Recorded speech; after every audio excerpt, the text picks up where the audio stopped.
네, 이 시간에는 전도를 위한 멘탈 관리라는 제목을 가지고 함께 말씀 나누도록 하겠습니다.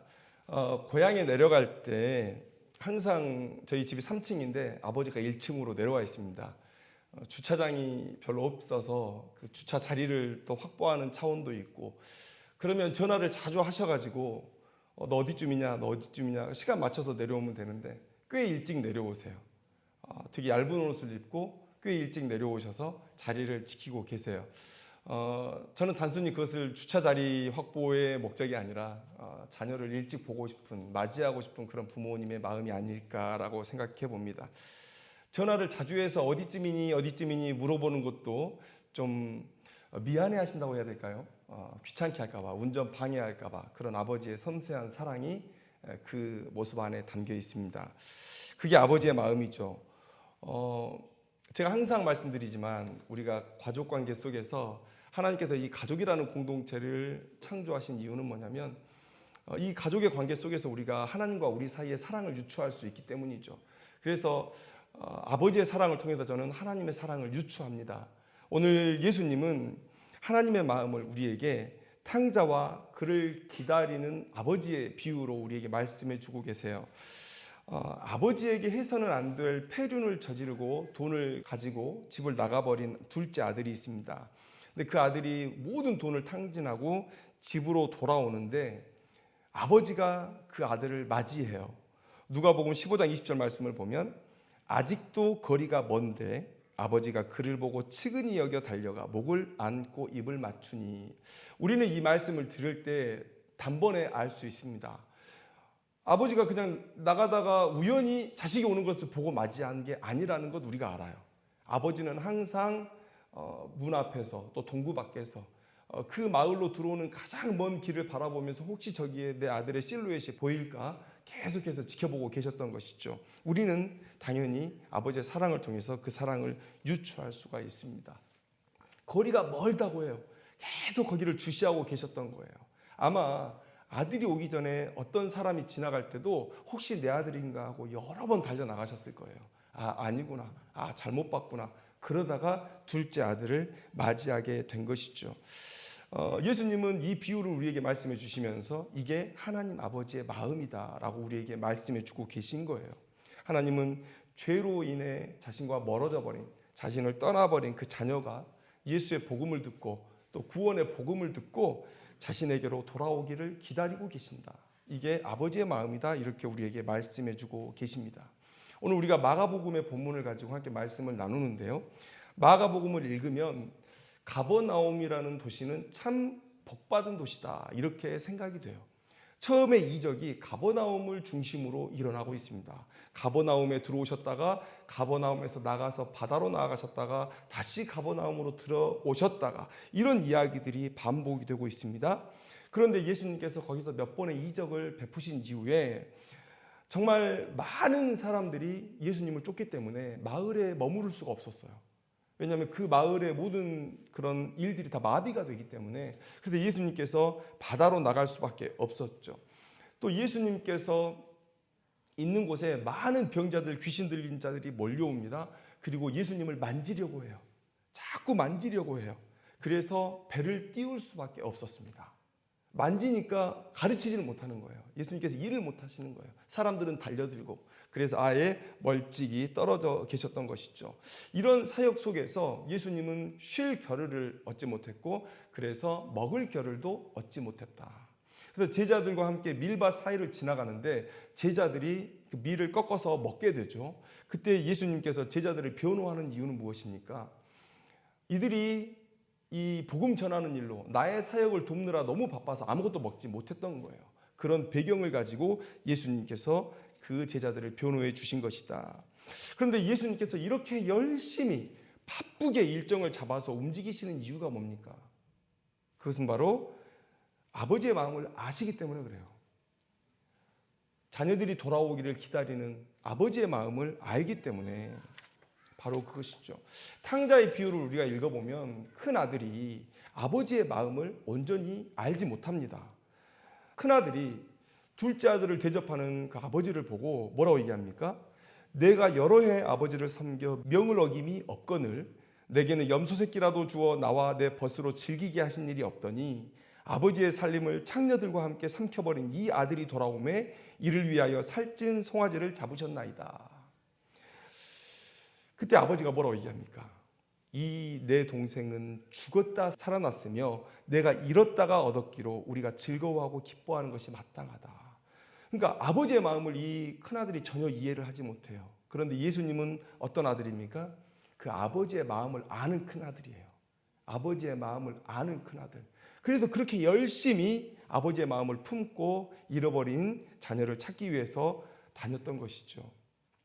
예수님은 그 복음을 전하는 사명을 제자들을 부르심으로 또 우리에게 전해주고 계시죠. 이에 12를 세우셨으니 이는 자기와 함께 있게 하시고 또 보내사 전도도 하며, 자 12로 또 71으로 초대교회의 120 문도로 그리고 우리로 하여금 또 교회로 하여금 이 복음 전파의 사명을 감당하게 하시는 것이죠. 예수님께서 승천하시면서 우리에게 부탁하신 그 명령이 뭡니까? 마태복음 28장 18절 20절에 가장 중요한 명령이니까 우리가 이것을 지상명령이라고 그러죠. 예수께서 나와 말씀하여 이르시되 하늘과 땅의 모든 권세를 내게 예수 그리스도에게 주셨으니 내가 이 능력으로 세상 끝날 때까지 너희와 항상 함께 할 거라고 말씀하셨어요. 왜요? 뭘 하라고요? 가서 모든 민족을 제자로 삼아 아버지와 아들과 성령의 이름으로 세례를 베풀고 내가 너희에게 분부한 모든 것을 가르쳐 지키게 하라. 이 명령을 위해서 내가 능력으로 너희와 함께 하겠다는 거예요. 내가 가졌던 그 능력과 동일한 성령의 능력으로 너희와 함께 하겠다고 말씀해 주신 것이죠.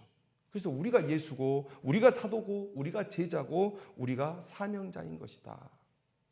그래서 많은 사람들에게 왜 사느냐 이 질문에 답을 잘 못하죠. 그냥 태어났으니까 사는 것처럼 사는 사람들이 많은데 우리는 명확히 알아야 돼요. 왜 삽니까?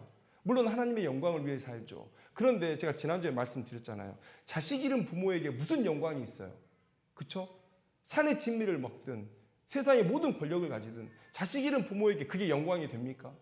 자식을 잃었는데 다 잃은 거예요. 그러면 하나님의 영광을 위해 살아가는 우리들 그 영광을 위해서 뭘 해야 되죠? 잃어버린 자녀들을 부르는 일, 그 일을 해야 돼요. 왜 예수님께서 마지막에 가서 제자 삼으라고 하나님의 백성들을 불러오라고 우리를 명령하셨냐면 바로 하나님의 영광 있는 일이 바로 그것이기 때문에 그래요. 그래서 우리에게 그 사실을 명하신 것이다. 예수님의 공생애의 삶은 하나님의 나라를 선포하시는 일이요 십자가의 죽음으로 인해서 많은 잃어버린 영혼들에게 구원의 길을 열어주신 거예요. 그러면 이제 그 구원의 길로 많은 사람들을 인도하는 것은 이제 우리가 해야 된다라는 거예요. 그래서 여러분들도 모든 방법과 또 모든 수단을 동원해서 이 사명을 감당하기 위해서 노력하고 또 수고하는 것 알고 있습니다. 그런데 우리가 그 일들을 지쳐하고 있지는 않은가 혹은 멈춰버린 것은 아닌가라는 생각이 들어요. 아마 가장 큰 이유는 결실이 잘 맺어지지 않기 때문이다라고 생각하실 거예요. 결실이 없으니까요. 그래서 우리 내면의 문제는 뭡니까? 복음 전파하다가 상처받은 우리 내면의 문제는 하면 뭐해? 어차피 안 될 건데 이거죠. 그 다음에 상황의 문제는 사람들의 반응이 저렇게 차갑고 냉담한데 내가 가면 또 상처받는 것 아니야? 이런 외부의 상황들. 그런데 우리가 이렇게 멈춰버리면 하나님의 사랑의 물줄기가 멈춘다는 거예요. 하나님은 전도에 미련한 것으로 잃어버린 영혼들을 구원하기로 작정하셨습니다. 하나님은 능력이 있으세요. 다른 많은 효율적인 방법을 택하실 수 있지만 그러나 전도에 미련한 것 지금이야 우리가 SNS도 있고 좋은 운송 수단이 있어요. 그런데 옛날에는 다 걸어 다녀야 됐잖아요. 뭘로 전달합니까? 그저 양피지에 적어가지고 전달하고요. 사람의 말로 전달하고요. 정말 하나님이 보실 때 그 시대에는요 너무나 미련한 방법이었어요. 그런데 우리를 통해서 그 사랑의 물줄기가 흘러가기를 원하셨어요. 그게 하나님의 뜻이에요. 그래서 우리가 멈추면 하나님의 사랑의 물줄기가 막힌다. 여러분 마태복음 24장에 마지막 때의 징조에 대해서 쭉 나열하고 있습니다. 그런데 그게 무슨 대단한 예언이라고 그 예언을 쫓아서 이 시대를 읽으려고 하는 분들이 있어요. 지금은 이 징조가 나타났고 이 징조가 아직 안 나타났으니까 지금은 어느 정도 와 있는 단계다. 뭐 마지막 때가 아직 많이 남아있다. 아니면 금방 온다. 뭐 이런 얘기를 하시는 분들이 있어요. 근데 여러분 잘 읽어보세요. 예수님께서 말씀하셨던 그 마지막 때의 징조는요, 항상 있었던 징조예요. 항상 있었던 일.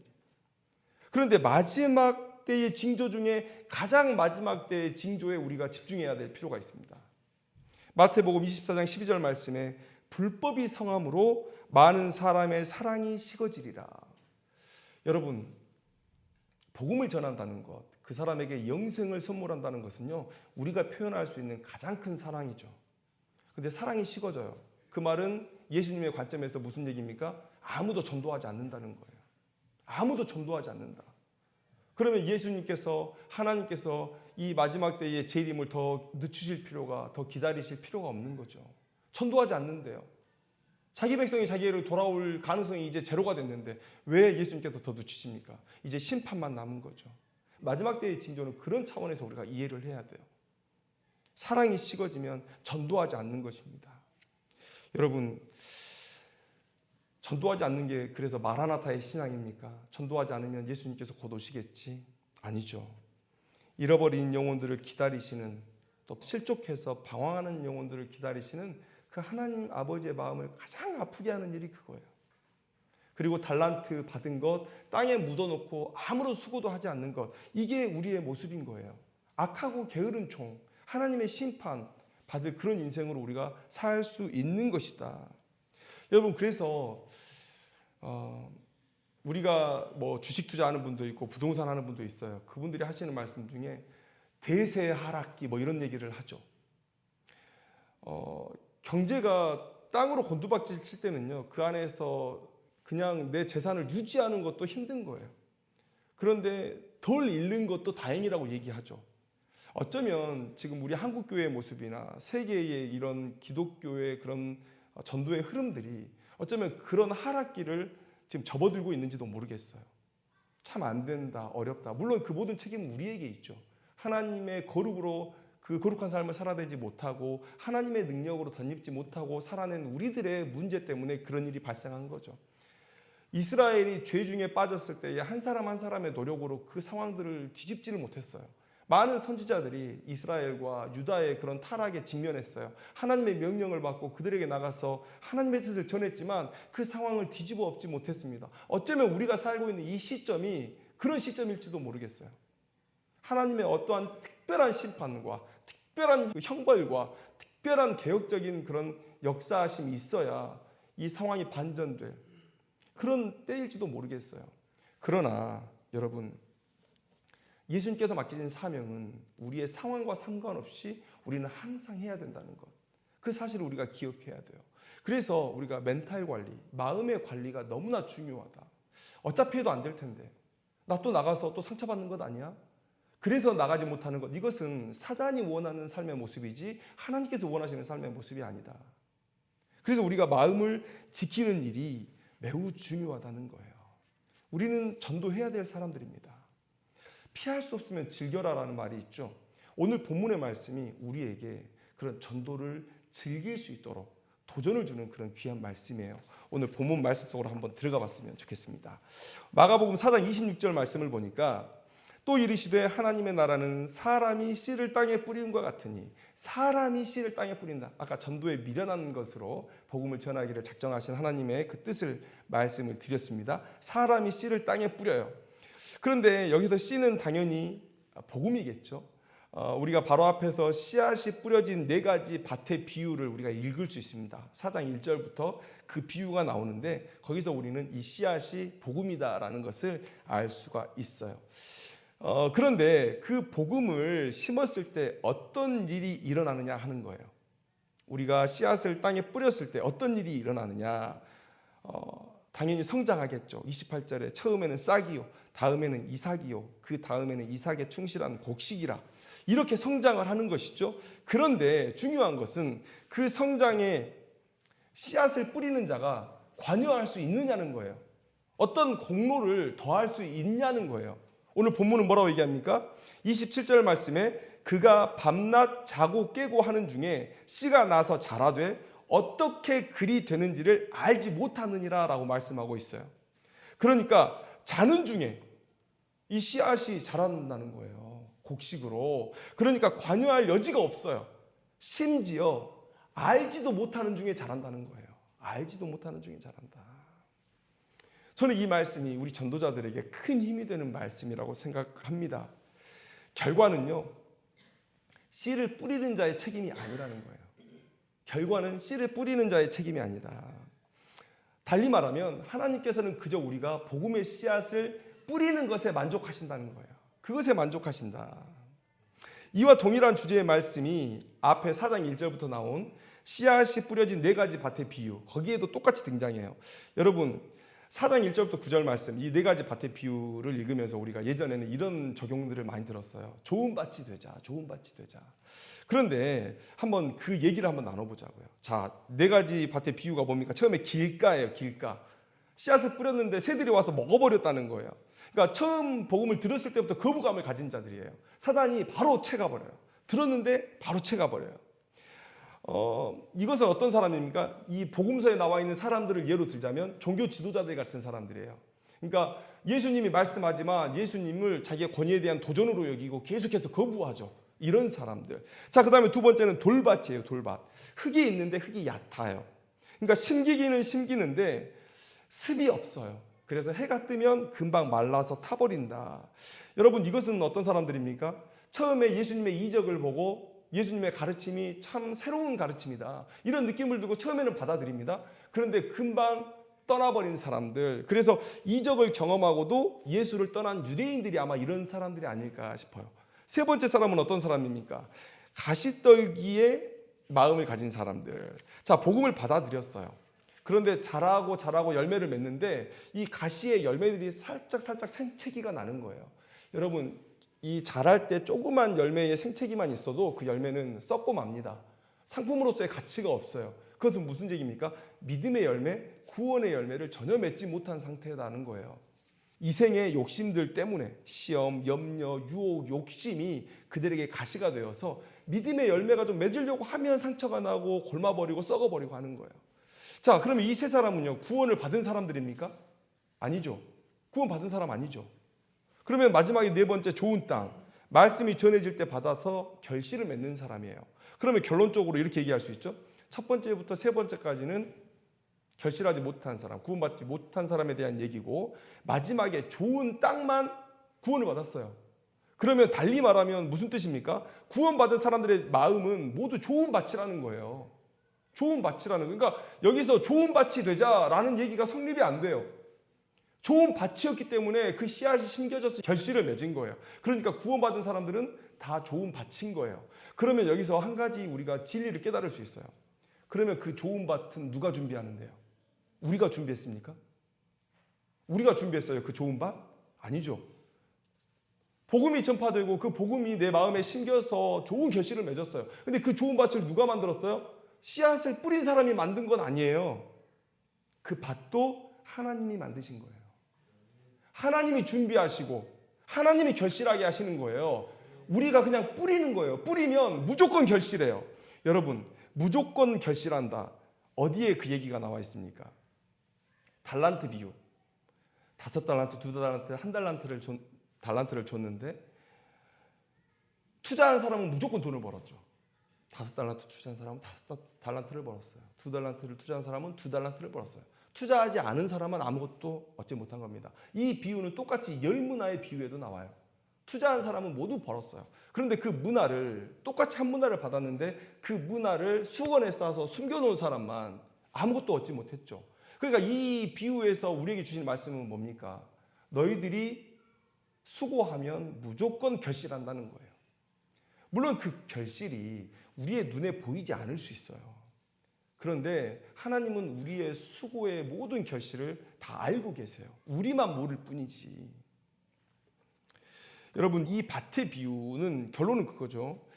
좋은 밭을 만날 수 있으니 열심히 뿌리라는 거예요.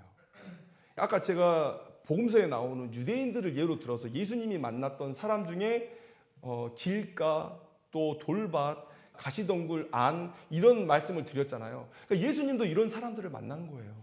종교 지도자들을 만났고 예수님이 이적을 보였는데 다 떠나버린 그런 사람들도 만났고, 그런데 그 중에 어떤 사람들은 예수님의 복음을 듣고 믿음의 결실을 맺는 그런 사람들도 예수님께서 만난 거예요. 누구나 그렇게 만날 겁니다. 그런데 언제고 우리가 그 좋은 밭을 만날 수 있으니, 또 하나님께서 우리를 사용하셔서 그 사람의 마음을 좋은 밭으로 경작해 할 수 있으니 우리는 계속 씨앗을 뿌리고 수고하는 일을 감당하라고 오늘 하나님께서, 또 예수님께서 우리에게 명령해 주시는 거예요. 여러분, 좋은 밭은 하나님이 만드시는데 누굴 통해서 만드시죠? 우리를 통해서 만드시는 거예요. 결실이 오늘 내게 오지 않을 수 있어요. 내가 오늘 전했는데 정말 이 길가에 뿌려진 것처럼 나를 상당히 강력하게 거절하는 사람들, 전하자마자 싫어, 조용히 해, 교회 얘기하지 마, 이런 사람들을 만날 수도 있어요. 그리고 어떤 사람은 내게 좋은 척, 듣는 척 해주다가 내게 좋은 것만 쏙 빼가고 나에게도 돌아서는 사람을 만날 수도 있어요. 그런데 지금 내 눈앞에 그 결실이 보이지 않지만, 그러나 하나님은 우리를 통해서 그 사람의 마음을 경작하고 있는 거예요. 그리고 어느 순간 누군가가 그 사람이 때가 되었을 때, 그 사람의 마음밭이 이제는 믿음의 결실을 맺을 만큼, 구원의 열매를 맺을 만큼 좋은 때가 되면 그때는 심겨서 열매를 맺겠죠. 그러니까 그 모든 과정이 하나님의 일하심 안에 있다는 거예요. 그러니까 이런 말씀이에요. 전도의 준비 상황이나 그 결과를 마음에 두지 말라는 거예요. 예수님은 계속해서 우리에게 이 말씀을 하고 계시거든요. 어떻게 준비되었는지, 그리고 그 열매가 어떻게 맺혀질지 너희들의 소관이 아니다. 너희들은 그냥 뿌리기만 하라는 거예요. 뿌리기만 하라. 여러분, 앞에 4가지 밭에 뿌리는 씨의 비유, 또 우리에게 주는 교훈이 뭡니까? 정확히 그 씨앗을 들고 가서 마치 모내기 하듯이 콕콕 집어서 뿌리는 씨앗 뿌리기가 아니에요. 그렇게 뿌리면 길가에 떨어지겠습니까? 가시덤불에 떨어지겠어요? 돌밭에 떨어지겠어요? 그냥 이렇게 뿌리는 거예요. 우리의 복음 전도는 그런 겁니다. 우리를 상처 줄 사람에게도 전해야 되고, 우리를 외면하는 사람에게도 전해야 되고, 지금 당장 결실이 안 나타나는 사람에게도 전해야 되고, 그냥 뿌리는 거예요. 만나는 사람마다 예수 그리스도, 오직 예수, 오직 예수를 전해야 되는 거예요. 예수님이 그렇게 말씀하시죠. 예수님도 그리하셨고, 우리는 뿌리는 사명을 받고 있다는 거예요. 뿌리는 사명을. 바울의 이야기를 한번 들어볼까요? 어떤 사람은 바울이 기독교를 만든 것 아니냐, 이런 얘기도 해요. 예수가 얼기설기 던져준 그 복음을 바울이 체계화하고 교리화했다는 거예요. 예수도 미처 생각하지 못했던 교리를 바울이 만들어내고 바울이 기독교를 만들었다, 이런 얘기를 합니다. 그런데 여러분, 바울을 조금만 읽어보면, 복음서와 바울 서신의 깊이 있는 이해를 우리가 갖게 되면요, 바울은요 그냥 작은 예수예요. 예수님 말만 해요. 예수님 말만. 자, 고린도전서 3장 6절 말씀에 바울이 이렇게 얘기합니다. 나는 심었고 아볼로는 물을 주었으되 오직 하나님께서 자라게 하셨나니. 야, 나는 심었어요. 바울은 심었어요. 그런데 물도 줘야 돼? 심는 것 말고 또 다른 수고가 필요한 거야? 물을 주는 수고, 그건 뭐야? 라고 우리가 물어볼 수 있죠. 그런데 그 문맥을 우리가 알 필요가 있어요. 고린도 교회는요 4개의 당파로 쪼개져서 싸우고 있는 거예요. 예수파, 게바파, 바울파, 아볼로파로 나눠져서 싸우고 있다는 거예요. 근데 바울이 딱 들을 때에 예수에 대해서 변호할 필요는 별로 못 느끼는 거죠. 그 다음에 초대교회의 수장이요, 또 12사도의 수장인 베드로, 게바에 대해서 굳이 그렇게 변호해 줄 필요가 없는 거예요. 그런데 아볼로는 얘기가 달라요. 아볼로는 아직 교회 안에서 널리 권위를 인정받고 있지 못해요. 사도의 직위가 아니기 때문에. 그런데 아볼로는 바울이 알아요. 이 사람이 제대로 된 복음을 전파하고 있다는 사실을 바울이 압니다. 그러니까 4개의 당파로 나눠져 있는데 이 4개의 당파가 따로따로가 아니라 다 한 복음이다라는 것을 바울이 전하는데, 아볼로가 전파하고 떠난 그 복음이 버려지면 안 되죠. 다시 아볼로가 고린도 교회를 방문했을 때 이들이 같은 사역자로 그들을 품에 안아줘야 되죠. 또 아볼로가 계속해서 사역을 하고 가는데 그 사역지를 쫓아다니면서 방해하는 일들이 없어야 되겠죠. 바울이 전도할 때에 데살로니가 성도 사람들이 그렇게 쫓아와서 방해를 하잖아요. 그런 일들이 없어야 돼요. 그래서 아볼로를 자신의 권위 옆에 올려놔 주는 겁니다. 그래서 바울은 심었고 아볼로는 물을 주었다는 얘기는요 같은 얘기예요. 우리가 할 수 있는 그런 수고를 우리가 하면 결국은 자라게 하시는 분은 하나님이시다라는 거예요. 어떻게 자라는지 몰라요. 언제 자라는지 몰라요. 우리가 관여할 수도 없어요. 그런데 자라 있어요. 진짜 자라 있어요. 제가 항상 얘기하지만 제 친구 얘기하잖아요. 저는 그 친구한테 복음 얘기를 한마디도 한 적이 없어요. 그냥 수업 시간에 음악 듣고 싶어서 그 워크맨에다가 이렇게 해가지고 그냥 음악을 듣고 있었어요. 요렇게 이어폰 넣어가지고 이어폰 빼서 이렇게 듣고 공부를 하고 있었는데 갑자기 저기 지나가시는 선생님이 자는 줄 알고 이러고 있으니까 전홍이 나와! 이런 거예요. 그러니까 나가면서 그냥 밑으로 이어폰을 쫙 빼두고 나갔거든요. 근데 제 옆에 있던 짝꿍이 도대체 얘가 뭘 듣고 있는 거야. 그러더니 듣고 그러고 나서 그 주에 교회를 나갔다는 거예요. 저는 그 친구에게 한마디도 예수에 대해서 얘기한 적이 없습니다. 근데 그 찬양을 듣고 그 찬양이 좋고 그래도 교회를 나갔고 나중에 몇 달 돼도 저를 찾아왔어요. 저희 교회를 찾아왔어요. 토요일에. 네가 나 전도한 거 아냐고. 여러분 어떻게 하나님의 나라가 자라는지 몰라요. 어떻게 그 영혼이 좋은 밭으로 만들어지는지 우리는 몰라요. 그리고 그 사람이 좋은 밭이 아닌지 우리는 몰라요. 예수님도 그걸 판단하지 않으셨어요. 그냥 길가든 돌밭이든 가시떨기든 좋은 밭이든 다 씨를 뿌렸던 거예요. 그 중에 몇 사람이 예수께 나와서 제자가 되고 그 사람이 다시 사역자가 돼서 파송된 거예요. 여러분 우리는 뿌리는 사명만 받고 있다. 왜 상처받습니까?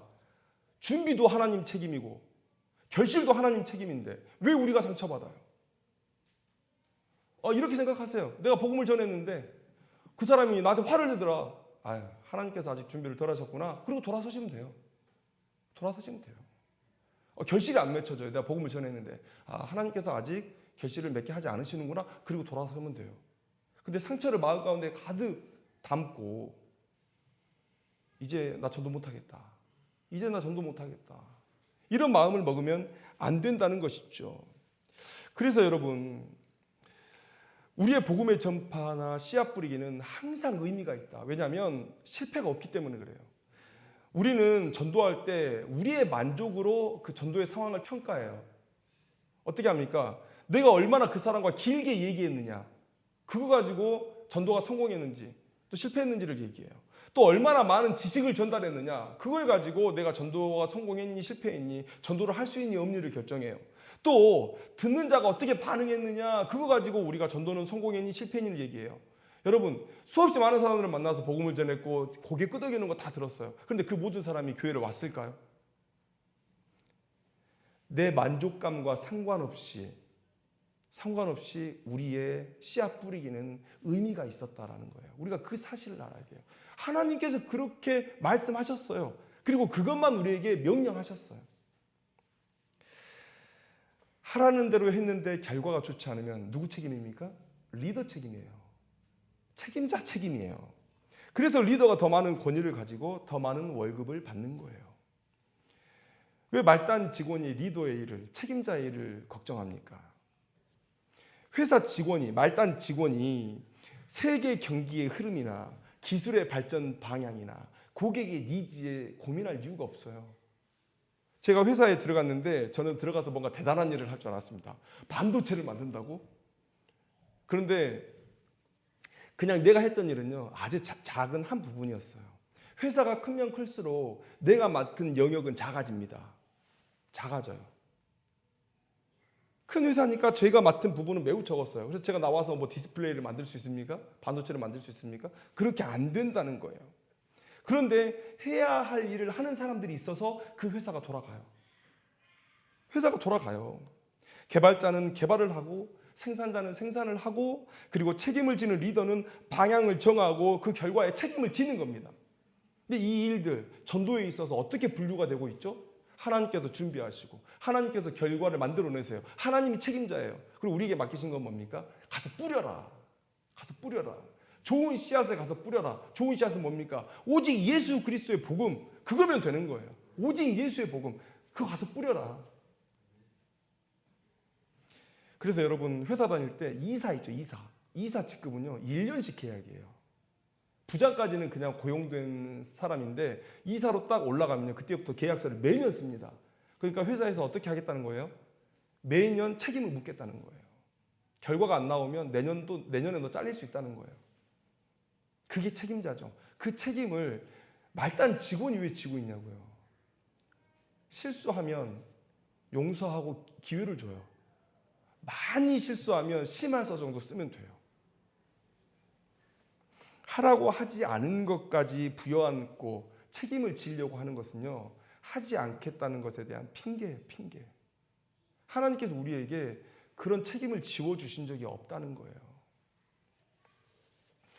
한 달란트 땅에 묻은 자처럼 그저 상처받을 거 걱정해서 그냥 그것을 묻어놓으면 여러분, 우리는 하나님 앞에 악하고 게으르종, 그 이상도 그 이하도 아니게 된다. 오직 하라는 것에만 충성하면 된다는 거예요. 여러분, 우리가 올해를 지나오면서 얼마나 많은 사람들에게 복음을 전했는지 한번 돌아봤으면 좋겠어요. 여러분들에게 교리를 설명하라는 거 아닙니다. 목사인 저도요, 누군가에게 교리를 설명하는 기회를 갖지 못해요. 많이 갖지 못합니다. 특히 요즘 같은 시대에 누구도 와가지고 기독교 교리가 어떻게 돼요? 예수님께서 왜 사람으로 태어나셔야 되고 창조를 어떻게 이해해야 되고, 여러분 이거에 대해서 묻는 사람이 없어요. 우리가 가서 붙잡고 한 번만 들어주세요, 그럴 상황도 아니잖아요. 그렇게 어려운 거 말고 오늘 우리 박영희 집사님께서 찬양 인도하기 전에 말씀하신 거 있잖아요. 여러분이 할 수 있는 거예요. 저 교회 다닙니다.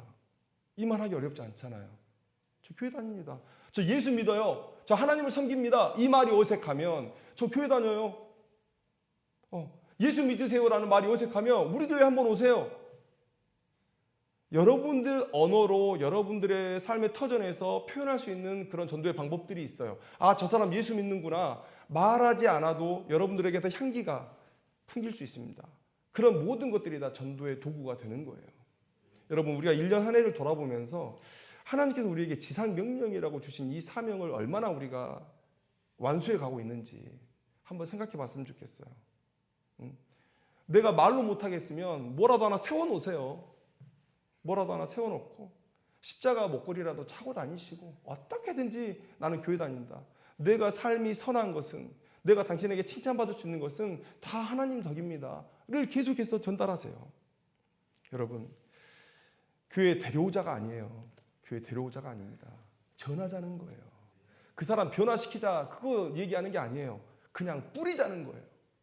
결과 책임지지 마시고 하나님께서 준비하시는 그 밭을 만날 때까지 그냥 계속 뿌리시는 거예요. 예수님처럼 뿌리고 사도들처럼 뿌리고, 그리고 우리 믿음의 선배들처럼 뿌리면 하나님께서 믿음의 밭을 경작하시고 결국은 결실들을 만들어낼 것이다. 하나님께 모든 책임은 다 올려드리고 우리는 우리 할 일을 하면 되는 것입니다. 우리 전도하면서 많은 어려움들을 겪으셨을 줄 알아요. 오늘 이 말씀이 우리에게 큰 위로가 될 줄로 믿습니다. 하나님께서 내가 다 준비하고 내가 책임질 테니 너희들은 그 오직 예수 그리스도의 복음, 그 복음을 전하기만 해라. 오늘 이 결단으로 오늘 우리의 삶의 터전으로 나아갔으면 좋겠습니다. 기도하겠습니다.